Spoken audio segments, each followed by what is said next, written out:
인사하겠습니다. 하나님은 당신의 소원을 아십니다. 다 같이 하겠습니다. 하나님은 우리의 소원을 아십니다. 찬양대의 찬양의 내용의 가사 중의 일부입니다. 이 가사가 우리 각자에게 힘이 되고 위로가 되고 격려가 되는 것은 하나님께서 우리의 생각보다 그분의 생각이 더 높고 크셔서 우리의 소원을 이루시는 분이십니다.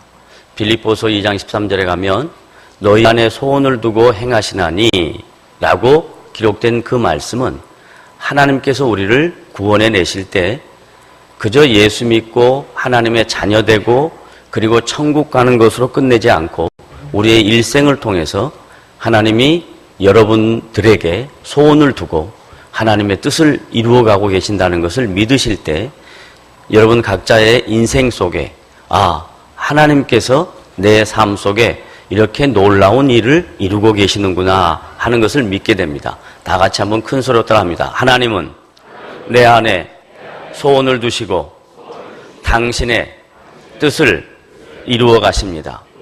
아멘.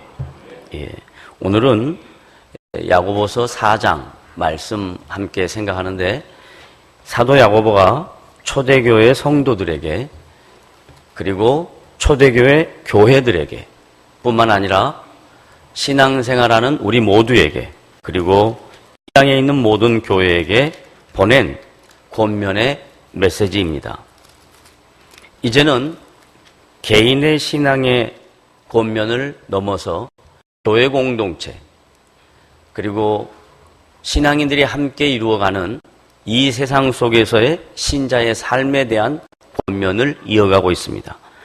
그것이 야고보서 4장, 5장, 2장에 계속해서 이어나올 텐데 오늘은 야고보서 4장 4절부터 7절까지 말씀 속에 초대교회 성도들을 권면하고 그리고 우리를 권면하고 그리고 세상 속에 사는 신자들이 어떻게 세상 속에서 하나님의 자녀답게 살아야 할 것인가 하는 것에 대한 주님의 명령 그리고 주님의 교훈이 오늘 말씀의 내용입니다.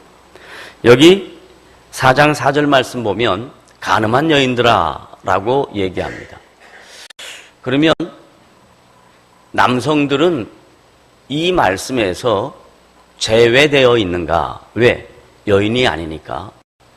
그런 생각을 할 수가 있고 또 왜 하필이면 성경은 간음이라는 이런 듣기 불편한 내용들을 여인에게만 이렇게 지목해서 했을까 하는 마음이 생길 수 있습니다. 그런데 이 말씀은 여자에게 국한된 내용이 아니라 이 말씀의 의미는 간음이라는 것과 여인이라는 말 안에 이중적 의미가 숨겨져 있습니다. 여기서 말하는 간음은 육체적 간음을 가리키는 것이 아니라 영적인 하나님과 멀어져 있는 원수가 되어 있는 상태를 간음이라 이렇게 묘사했습니다. 그리고 여인이라 라고 이렇게 표현한 것은 여인 안에 남자와 여자 모든 사람들에게 하신 말씀입니다. 그러므로 이 단어를 그리고 이 표현 방식을 어떻게 받아들여야 되냐면 초대교회 모든 성도들이 이 말씀의 대상이고 주님 오시는 그날까지 신앙생활하는 모든 성도들이 이 대상에 들어간다라는 것을 우리가 먼저 정리해야 합니다. 그러면 성경에서 사도 야고보가 야고보서 4장 4절에서 이런 초대교회 성도들과 모든 성도들에게 세상과 벗된 것이 하나님과 원수됨을 알지 못하느냐라는 말을 합니다. 세상과 벗되다 라는 그 표현 헬라어 단어에 가면 사랑이라는 단어를 묘사할 때 여러 가지 사랑으로 나누어서 똑같은 단어를 다양한 표현으로 기록해 두었습니다. 오늘 여기 세상과 벗된다 라는, 사랑한다 라는 표현은 에로스도 아니고 아가페도 아니고 필로스라는 단어를 사용합니다. 이 필로스라는 단어의 개념은 정신적 사랑을 설명합니다. 정신적 사랑은 다른 말로 말하면 내 마음이 그것에 완전히 몰입되어 있다, 빠져 있다, 젖어 있다, 이런 뜻입니다. 초대교회 성도들이 신앙생활을 할 때 신앙의 목표와 가치가 그리스도여야 합니다. 십자가여야 합니다. 그런데 초대교회 성도들의 신앙의 가치와 목표가 이 땅에서 신앙생활을 하니까 핍박을 받고 그리고 고난을 당하고 다양한 삶의 어려움들이 생기니까 그 십자가의 길을 마다하고 예수 믿지 않고 살아가는, 하나님의 통치 안에 있지 않는 세상 사람들의 삶을 갈망하게 됩니다. 그리고 추구하게 됩니다. 그리고 그것을 본받으려고 합니다. 그리고 그것에 동화됩니다. 그리고 그것에 젖어갑니다. 그리고 그것에 몰입되어 갑니다. 사도 야고보가 초대교회 성도들을 격려할 때, 초대교회 성도들아, 너희들이 세상 속에 살고 있어서 세상 안에 있는 그 가치관 안에 몰입되거나 동화되거나 젖어가서는 안 된다. 그것이 곧 앞에 기록된 간음한 여인이다 라고 얘기합니다. 그러면 이 표현은 초대교회 성도들뿐만 아니라 저와 여러분 모두, 그리고 주님 오시는 그날까지 이 땅에서 신앙생활하는 모든 사람들에게 주님이 성령의 감동으로 우리를 경계하는 말씀이 됩니다. 그리고 경계하는 말씀으로 끝나지 않고 다시 우리를 회복시켜서 우리 안에 있는 거룩한 주님의 형상들을 이루어가게 하기 위하여 권면하는 말씀이기도 합니다. 성경은 징계만 하는 것이 아니라 권면하는 요소가 함께 담겨 있습니다. 징계만 하면 공의의 하나님에 불과합니다. 그런데 그 징계 배면에 권면이 담겨져 있습니다. 그 권면은 사랑의 하나님입니다. 그래서 성경은 공의의 하나님과 사랑의 하나님을 동시에 설명합니다. 그런데 신약 시대에는 공의의 하나님의 역할보다 사랑의 하나님의 역할이 훨씬 큽니다. 그래서 우리에게 인격적으로 설득하기를 원하십니다. 그리고 우리에게 인격적으로 권면하기를 원하십니다. 그래서 우리로 하여금 인격으로 반응해서 그 하나님의 말씀 앞에 새로워진 가치관, 새로워진 인생관, 새로워진 삶의 자세를 요구하고 있습니다. 그게 이제 오늘 본문의 말씀입니다. 세상과 벗된 것이 하나님과 원수됨을 알지 못하느냐 하고 부가의문문으로 질문을 하면서 그러면 어떻게 해야 되냐? 그런즉, 다 같이 읽습니다. 그런즉부터 시작. 그런즉 누구든지 세상과 벗이 되고자 하는 자는 스스로 하나님과 원수가 되는 것이냐. 이 단어 중에 가장 중요한 단어가 뭘 것 같습니까? 뭘 것 같습니까? 그래요. 뭐 스자가 나와서 아주 훌륭합니다. 스스로입니다. 스스로. 신앙생활이라는 것은 남이 나를 대신해서 하지 않습니다. 여러분 각자 개체가 신앙생활하면서 하나님과 여러분과의 관계성을 정립하는데 하나님은 눈에 보이지 않고 세상은 우리의 눈에 보입니다. 모든 가치들과 모든 기준들과 모든 내용들이 우리 앞에 눈으로 보입니다. 그리고 하나님은 보이지 않습니다. 보이지 않으신 하나님은 자기 자신을 여기 말씀 안에 계시하셨습니다. 드러내셨습니다. 그런데 여러분이 세상이 눈에 보이는데 눈에 보이는 세상에 빠지지 않으려고 성경을 보고 하나님의 계시를 보고 그 계시를 통해서 하나님의 있듯이 무엇인가를 찾고자 하는 일을 남이 하는 게 아니라 다른 제3자, 타인이 해서 나한테 가르쳐 주는 게 아니라 여러분 스스로 해야 된다. 여러분 스스로. 왜냐하면 인생은 스스로 자기가 해야 할 일들이 너무나 많이 있습니다. 특별히 신앙의 문제는 남이 해줄 수가 없습니다. 우리 부모가 신앙생활을 잘 하십니다. 어떤 분들은 이게 신앙의 자랑이에요. 대화를 하다 보면 목사님, 저희 아버님은 장로님이셨습니다. 목사님, 저희 어머님은 권사님이셨습니다. 기도를 많이 하셨습니다. 그것은 좋은 신앙적 분위기 안에서 잘할 수 있는 좋은 조건은 될 수 있을런지 몰라도 그것이 우리 아버지, 어머니가 신앙생활했던 그것이 곧 나에게 유익함으로 도움으로 오는 것이 절대 아닙니다.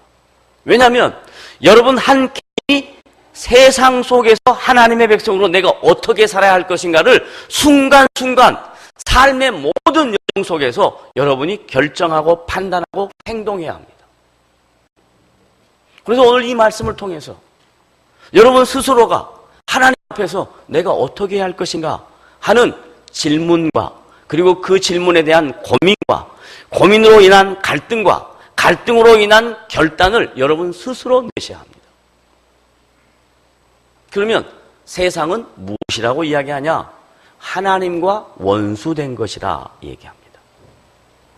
그러면 여러분 이런 의아함이 생기지 않습니까? 동일한 성경에 하나님이 세상을 창조했다 그럽니다. 그리고 요한복음 3장 16절 여러분이 너무 잘 알잖아요. 다 같이 시작. 거기까지만. 하나님이 뭐예요? 세상을 목적어입니다. 그 다음에 어떻게 해요? 이처럼이 무슨 말이에요? 이처럼. 좋습니다. 십자가의 죽으심 좋습니다. 이처럼 보면 영어 성경이 이렇게 됐어요. So much 이렇게 돼 있습니다. 그 말을 다른 말로 바꾸면 모든 걸 다 내주고 사랑하셨다 이런 뜻입니다. 분명히 세상은 하나님의 사랑의 대상입니다. 그런데 또 동일한 요한복음 3장 16절은 하나님이 세상을 이처럼 사랑하사 이렇게 되어 있는데 요한일서 2장 15절에 가면 다 같이 한번 찾아보세요. 이건 여러분이 잘 모르는 내용일 수 있으니까 눈으로 직접 보시길 바랍니다. 요한일서 2장 15절.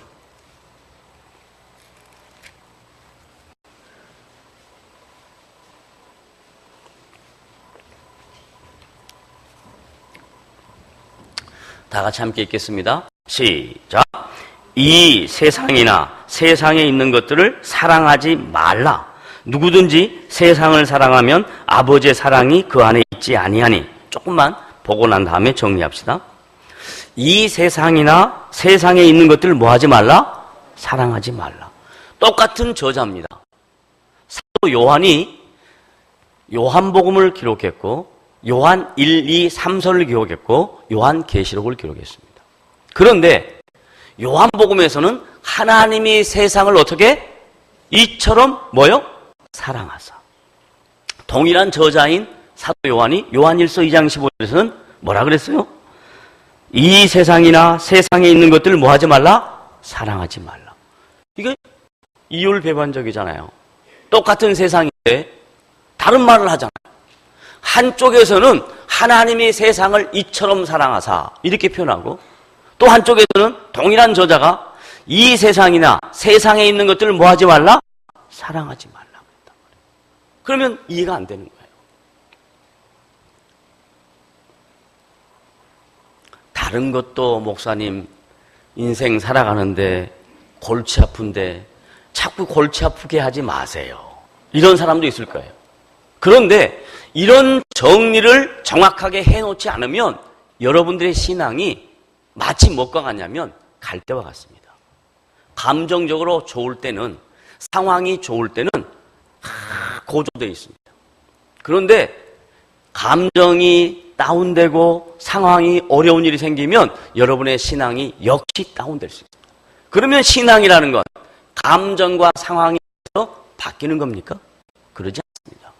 신앙은 환경의 지배를 받지 않습니다. 신앙은 본질입니다.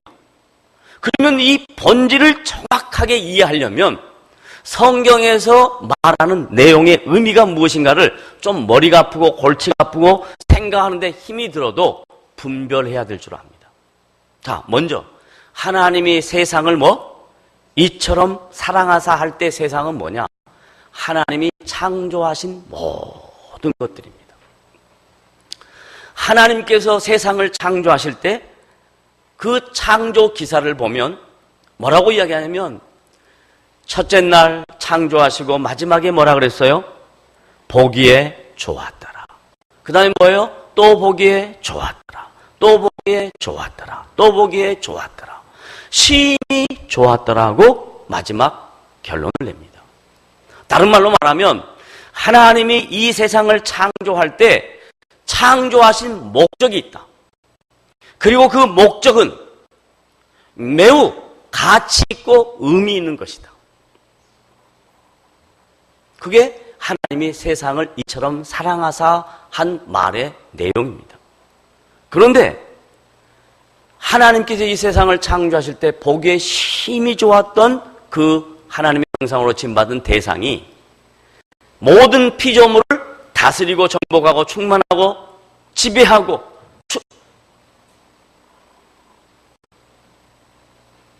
해야 하는 그 대상을, 그 피조물을 범죄함으로 말미암아 하나님이 창조하신 목적과 계획을 바꾸어 버립니다. 뭘로 바꾸냐? 자기의 유익을 위해서, 피조물의 유익을 위해서. 그래서 그 피조물이 창조주인 것처럼 착각하며 창조주에게 대항하는 모습으로 변질돼 버립니다. 그래서 사도 야고보가 세상과 벗이 되면, 세상을 정신적으로 사랑하면 하나님과 원수가 된다는 말이 바로 그 말입니다. 하나님은 세상을 창조하실 때 하나님이 갖고 계신 목적과 계획이 가치 있고 의미 있고 선했습니다. 그러나 하나님의 형상으로 지음받은 인간이 하나님처럼 되려고 하는 그 욕심이 잉태해서 죄를 낳게 되는데, 그 죄가 뭐냐? 하나님의 말씀에 불순종하는 겁니다. 그 불순종을 다른 말로 말하면 뭐냐? 나의 자의입니다. 내 뜻입니다. 내 힘입니다. 내 능력입니다. 내 경험입니다. 내 결단입니다. 그것으로 하나님의 말씀을 순종하지 않게 되는 인격적인 범죄를 저지르게 됩니다. 그 이후로부터 세상은 완전히 하나님이 창조하신 목적과 계획이 아닌 다른 방법으로 흘러가기 시작합니다. 어떻게? 피조물을 조물주처럼, 인간을 신처럼 만드는 일로 변질됩니다. 그게 뭐냐? 세상적 가치관입니다. 그래서 사도 요한이 요한 1서에서 이 세상이나 세상의 것들 사랑하지 말라 할 때의 세상은 뭐냐면 창조의 대상이 아니라 죄로 말미암아 타락한 이 세상의 가치관을 이야기하는 겁니다. 그러니까 우리가 사랑해야 될 대상은, 하나님이 온 우주 만물을 창조한 것은 사랑해야 될 대상입니다.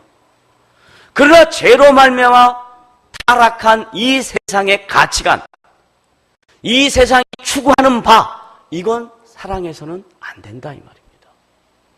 그럼 이제 정리가 됩니다. 성도가 가져야 될 세상이라는 관점은 뭐냐? 하나님이 창조하신 인간, 사랑의 대상입니다. 하나님이 창조하신 모든 자연, 사랑의 대상입니다. 그래서 자연을 보호해야 되는 겁니다. 그러나 범죄한 인간들이 하나님과 원수되어 있는 그 세상의 가치관이 우리가 살아가고 있는 모든 삶의 영역에 눈을 뜨는 순간부터 눈을 감는 순간까지 계속해서 우리에게 인격적인 선택을 요구합니다. 인격적인 반응을 요구합니다. 어떻게 할 것이냐? 그것이 초대교회 성도들에게 매일매일 순간순간 자기가 신자로서 아이덴티티를 갖고 정체성을 갖고 이 땅에서 살아가야 할 삶의 내용들이었단 말이에요. 그래서 사도 야고보가 이미 세상적 가치관에 물들어 있는 교회 공동체를 향하여 경계합니다. 교회가 생긴 지 30년밖에 안 됐습니다. 짧은 세월 속에 이미 교회는 벌써 세상에 물들어 있습니다. 그러면 지금 우리는 교회가 생긴 지 2000년이 됐습니다. 지금 우리 교회는, 우리가 신앙생활하고 있는 이 교회는 세상적 가치관에 너무 표출되어 있습니다. 그리고 이미 세속화가 우리 안에 다 들어와 있습니다. 교회가 정신 차려야 하는 것은 이 세속화되어 있는 세상적 가치관이 들어와 있는 이 모든 것에서부터 탈피해야 됩니다. 그게 이제 야고보서 1장부터 3장까지 각 개개인이 이 땅에서 살면서 이 세상적 가치관에 대하여 함몰되지 않도록 권면한 내용들이 야고보서 1장부터 3장까지 내용들이었어요. 그래서 여러분이 묵상해 보시면 됩니다. 만약에 묵상이 안 되면, 기억이 안 나면 다시 야고보서 1장부터 이미 교회에 다 올라와 있으니까 온라인을 통해서 확인하시길 바랍니다.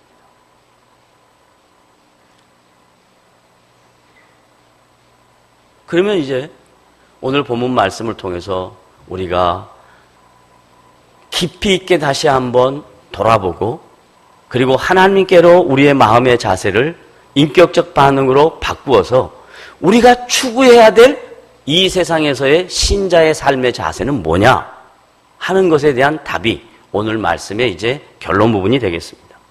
자, 보시죠. 5절 다 같이 읽어봅니다. 시작. 너희는 하나님이 우리 속에 거하게 하신 성령이 시기하기까지 사모한다 하신 말씀을 헛된 줄로 생각하느냐. 자, 이게 얼마나 강압적인 자세가 아니라 얼마나 인격적인 표현으로 사도 야고보가 속이 많이 상해 있으면서도 초대교회 성도들의 마음을 상하지 않게 하면서 핵심의 정곡을 확 찌르잖아요. 뭐라고 얘기하냐면 하나님이 우리 속에 거하신다라고 이야기합니다.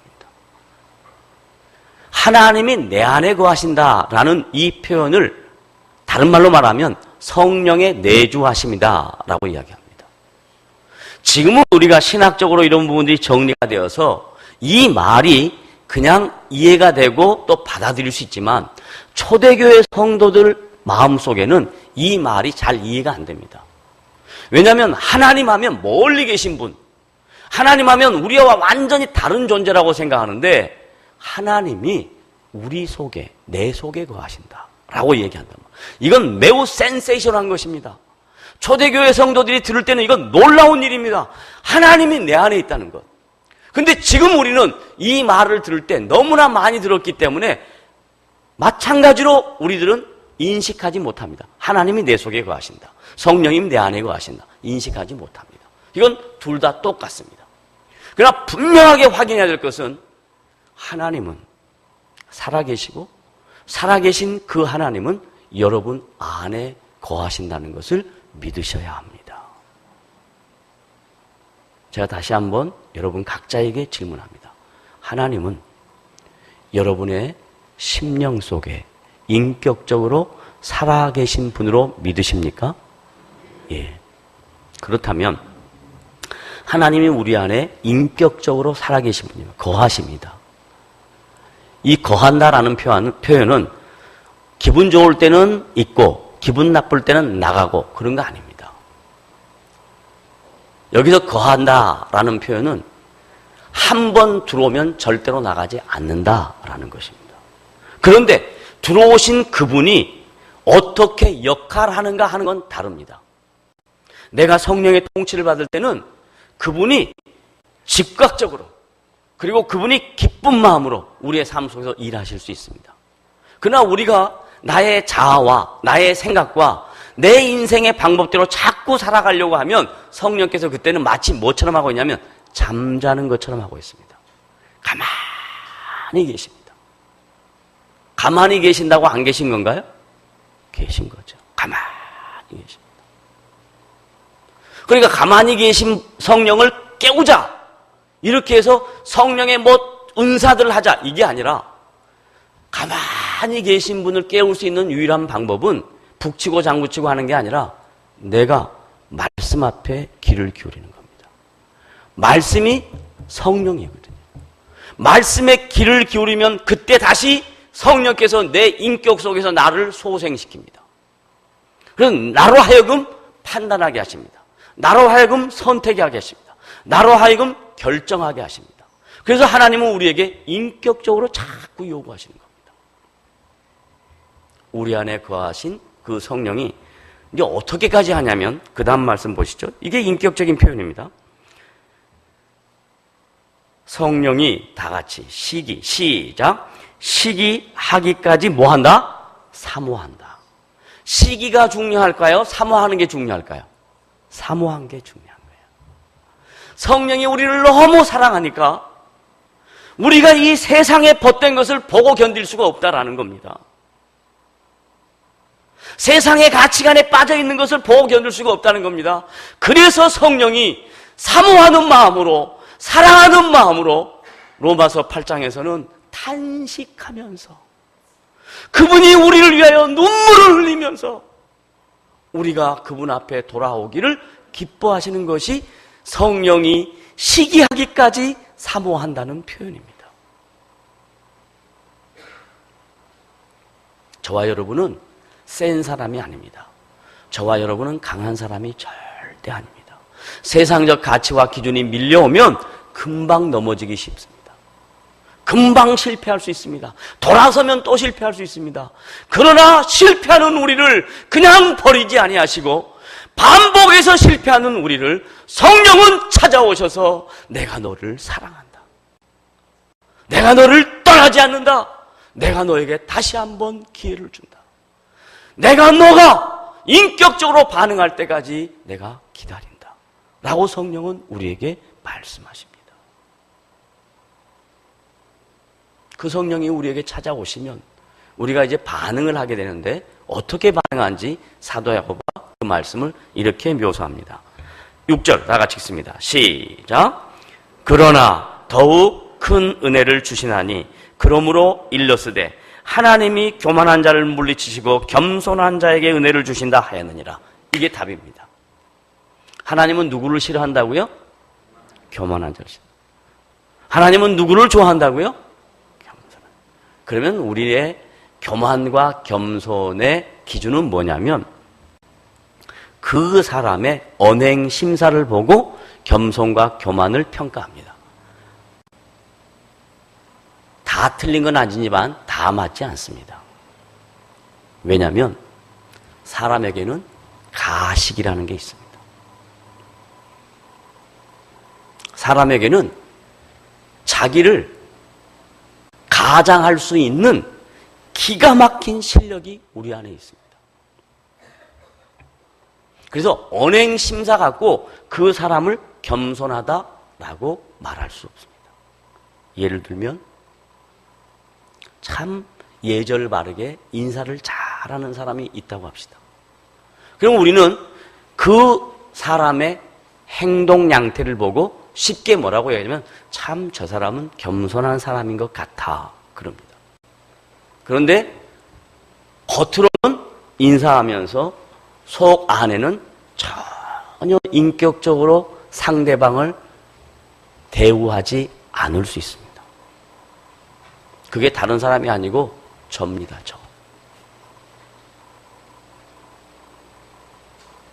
목사 신분이니까 인사를 합니다. 그런데 제 마음속에 들어가서 제가 제 마음속을 보니 표현적인, 외면적인 내가 갖춰야 될 예의 범절은 지켰을지 몰라도 내 안에 있는 내 심령 속에 상대방을 생각하는 비틀어진, 꼬여진 내 마음이 있다는 것을 저는 분명히 압니다. 그래서 교만과 겸손은 드러난 행태로 되어지는 것이 아닙니다. 교만과 겸손의 기준은 뭐냐? 교만은 하나님께 모든 것을 양도하고 하나님이 내 삶의 주인인 것과 하나님이 오늘도 성령 안에 내 안에 거하시는 것과 하나님이 나를 선하게 이끌어가고 있다는 것을 철저하게 신뢰하고 믿고 따라가는 사람을 향하여 겸손한 사람이다 라고 이야기하는 겁니다. 그러면 교만한 사람은 뭐냐? 교만한 사람은 세상이 전부다라고 생각하는 겁니다. 세상의 방법과 원칙이 가장 우수한 거라고 생각합니다. 세상 사람들이 살아가는 삶의 양태가 맞다고 생각하는 겁니다. 그런 사람을 향하여 성경은 교만한 자라고 그럽니다. 그렇게 가면 갈수록 하나님은 절대로 그에게 다가가지 않습니다. 왜? 인격적인 하나님이니까. 너가 세상이 어떻게 되든지 말든지 나를 신뢰하고 따라봐라. 내가 너의 인생을 어떻게 하는지 보아라. 인격적인 하나님의 말씀입니다. 그러나 하나님 눈에 안 보이니까 종교인의 행세는 합니다. 주일 예배는 참석합니다. 성도의 의무는 합니다. 그러나 내 마음속에 여전히 자리 잡고 있는 내 삶의 주인은 내 능력이다. 내 힘이다. 내 물질이다. 내 자신감이다. 뭘 못해? 그러는 사람 하나님이 훈련을 시킵니다. 계속해서 광야 40년 이스라엘 백성을 돌리신 이유가 뭔 줄 아십니까? 야, 40년 동안 너희들이 광야에서 살 때 내가 너희들에게 배부르게 했지 않냐? 너희들에게 마실 물을 주지 않았지 않냐? 너희들의 발이 부르트지 않게 하지 않았냐? 너희들의 생사를 내가 지키지 않았냐? 그런데 너희들은 어떻게 했냐? 광야에서 먹을 것 좀 없으면 원망하지? 마실 것 좀 없으면 물 없다고 원망하지? 더우면 원망하지? 추우면 원망하지? 그러나 원망하는 너희들 향하여 나는 한 번도 너희를 버리지 않았다. 내가 낮에는 구름 기둥으로 밤에는 불 기둥으로, 이 말을 다른 말로 바꾸면 성령이 우리 안에 거하시는 것을 구약시대의 표현으로 이야기할 때 하나님이 낮에는 구름 기둥으로 밤에는 불 기둥으로 내가 너희를 지켰다라고 말씀합니다. 그러면서 우리에게 겸손하게 되기를 요구하십니다. 여러분은 정말로 이 말씀을 듣고 주님 앞에 겸손하시기를 주님의 이름으로 부탁을 드립니다. 사람은 속일 수 있습니다. 하나님은 속이지 못합니다. 왜? 사람은 외모를 보지만 하나님은 중심을 보십니다. 외모라는 것은 나의 언행심사입니다. 그러나 하나님은 우리의 속 안에 있는 인격, 의도, 동기까지 다 아십니다. 왜? 우리를 만드신 분이시니까. 그분 앞에 가식하지 마십시오. 그분 앞에 겸손하시길 바랍니다. 그것은 나를 그분 앞에 항복시키는 것밖에 답이 없습니다. 그래서 사도 야고보가 초대교회 교회 공동체 모든 성도들에게 너희들은 교만하지 마라. 세상 벗하지 마라. 세상이 전부라고 생각하지 마라. 하나님께 순종해라. 하나님께 항복해라. 그게 겸손한 것이다. 마지막 결론 7절입니다. 다 같이 시작. 그런즉 너희는 하나님께 복종할지라. 제가 방금 다 했죠? 그 다음에 뭐라 그래요? 마귀를 대적하라. 그리하면 너희를 피하랴. 이 말이 뭔 말인 줄 아세요? 복종했는데 지금 이 말씀을 들을 때 여러분이 반응합니다. 그래, 하나님 앞에 겸손한 사람이 되자 라고 생각합니다. 지금.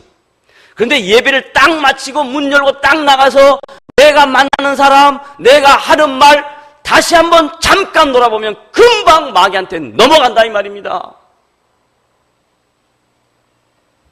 하나님도 살아계시지만 마귀도 살아있습니다.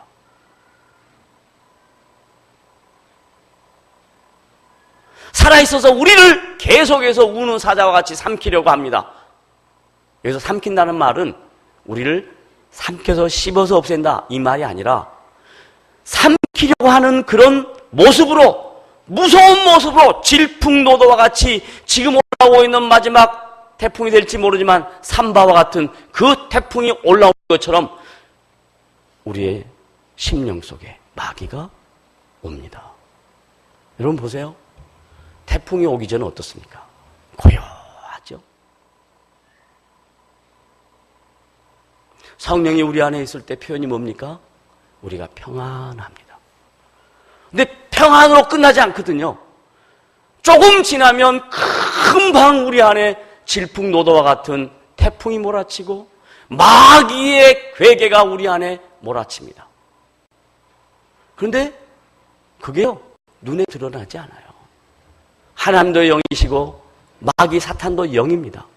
그래서 이 눈에 보이지 않는 영이 우리 안에 팍 들어와가지고 어느 누구를 통해서든지 말 한마디만 하면 그 말 한마디가 그냥 강력한 핵폭탄이 돼서 예배에 은혜 받고 나갔던 성도들이 한순간에 무너진다는 것을 아셔야 된다 이 말이에요. 그런즉 마귀를 뭐 하라고 합니까? 피하라고 이야기하죠. 그러면 듣지 말아야 될 말, 하지 말아야 될 말, 생각하지 말아야 될 것, 내가 피하는 겁니다. 남이 나를 피하는 게 아니에요. 마귀가 나를 피하는 게 아니에요. 마귀는 나에게 계속 공격합니다. 누가 피해요? 내가 피하는 겁니다. 그럴 때 안 듣는 겁니다. 못 듣는 겁니다. 모르는 겁니다. 안 하는 겁니다. 그건 여러분의 결단입니다. 어느 누구도 시켜줄 수 없습니다. 피하는 겁니다. 피하는 겁니다. 왜? 하나님이 기뻐하시니까. 하나님을 복종하려면 겸손한 자가 되어서 하나님의 사랑받는 자가 되려면 저는 오늘 이 말씀을 통해서 우리 남산교회 모든 지체들이 하나님 앞에 겸손한 자가 되어서 마귀를 대적할 수 있는 힘을 얻어서 우리 안에 거하시는 성령으로 말미암아 여러분의 심령이 강건해지고 여러분이 세상에 나가서 세상의 가치관에 물들지 아니하고 세상을 이겨나가는 그런 복된 성도들이 되기를 간절히 원하는 마음으로 이 말씀을 함께 나누었습니다. 세상을 이기는 여러분 되시기를 주님의 이름으로 부탁을 드립니다. 여기서 세상을 이긴다라는 것은 창조된 세상 힘이 아니고 세상의 가치관입니다. 세상의 가치관. 자, 세상의 가치관에 대해서 한마디만 긴장을 풀면서 할 수 있는 내용 하겠습니다. 우리가 살고 있는 이 시대는 온라인 시대입니다. 그래서 이 온라인을 사용하지 않거나 이 온라인에 적응하지 못하면 도태될 수밖에 없습니다. 저는 개인적으로 도태될 수 있는 만큼 도태돼도 좋다 생각하고 그렇게 적극적으로 그 일을 관여하지 않지만 오늘 아침에 우리 모 집사님과 함께 대화 중에 저는 목회자의 신분이기 때문에 핸드폰을 항상 켜고 잡니다. 그러니 알아두시길 바랍니다. 늘 긴장하고 자거든요. 정말 제가 가슴 아픈 일은, 목회하면서 가슴 아픈 일은 어느 날 딱 한 번 핸드폰을 껐어요. 그때 정말 피곤했어요. 오늘 정말 안 되겠다. 그랬는데 그날 딱 걸렸어요. 우리 송권사님께서 가시는 상황인데 제가 그걸 못 받았어요. 그래서 제가 지금도 마음이 아파요. 지금도 마음이 아파요. 그런데 그런 이머전시로 응급 상황으로 제가 켜놨는데 새벽에 이 청년들이 저를 너무 사랑해서 목사님 NA팜 받으세요. 새벽 2시 반 떼링 그럽니다. 그러면 저는 깜짝 놀라가지고 이게 뭔가 하고 딱 일어나서 이렇게 보면 친구로 수락해 주세요. 새벽 2시 반에. 그것도 주일날 새벽 2시 반에. 그러면 제가 그걸 받으면서 속으로 그럽니다. 나를 얼마나 사랑하면 이 시간까지 그러냐. 좀만 사랑해 주라. 속으로 그럽니다. 뭔 이야기 하기 위해서 이 말을 도입했냐. 지금 우리는 애니팜 하는 것은 너무 익숙해 있습니다. 왜냐하면 내 손에 핸드폰이 있잖아요. 근데 여러분 손에 성경이 쥐어져 있습니까? 마귀를 피하고 이기는 방법은 아무것도 없습니다. 하나님 말씀만이 가능합니다. 여러분이 애니팜하는 시간에 성경을 봐야 됩니다. 그런데 이제 이렇게 얘기합니다. 목사님, 이제 눈이 안 보여서 성경 보면 어지러워요. 무슨 뜻인지 모르겠어요. 좋습니다. 온라인 시대라 그랬잖아요. 요즘은 성경 어플리케이션 받으면 그냥 꼽으면 다 들립니다. 안 봐도 됩니다. 핑계는 너무나 많습니다.